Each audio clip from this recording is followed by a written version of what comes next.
Hi పిల్లలు, ఈరోజు సంయుక్తాక్షరాలు ఎలా చదవాలి అనే దాని గురించి తెలుసుకుంటున్నాము. అయితే ఈ వీడియో పూర్తిగా చూడండి. అయితే ఖచ్చితంగా చాలా మంది పిల్లలు తప్పు చేస్తున్నారు చదవడంలో, సంయుక్తాక్షరం చదవడంలో. పాఠాన్ని పూర్తిగా ఎట్లా అంటే ధారాళంగా చదవడంలో తప్పులు ఎందుకుంటున్నాయంటే సంయుక్తాక్షరాలు చదవలేకపోతున్నారు. కాబట్టి మీ ఇంట్లో మీ పిల్లల్ని ఖచ్చితంగా టెస్ట్ చేయండి వీటి మీద.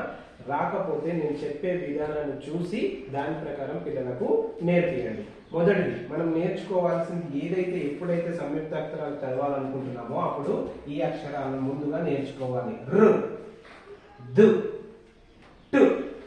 ఫస్ట్ దాన్ని చూద్దాం. ఆ. ఈ రా ఏమైతుంది? ర్ గా మారుతుంది. అర్. చ, న. ఇప్పుడు చదవడం చాలా ఈజీ. అర్, చ, న. దీని ఏమనొచ్చు? అర్చన. అర్చన, అర్చన. నెక్స్ట్ కా. రా ఎట్లా మారుతుంది? ర్, car.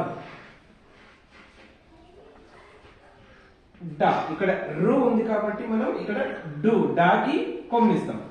Car do, card. Next ప. దా ఏమైతుంది? ద, పద్. యా ఏమైతుంది? యం, పద్, పద్యం, పద్యం. నెక్స్ట్ ఆ. టావై టు, అట్, అట్. లా కాదు, ఇక్కడ లు అన్నాం కాబట్టి అట్ లు, అట్లు, అట్లు అవుతుంది. జ, ట్, జట్. టావై ట్ అవుతుంది. జట్ క, జట్ క. దీన్ని జట్కా అని చదవచ్చు. నెక్స్ట్ దు.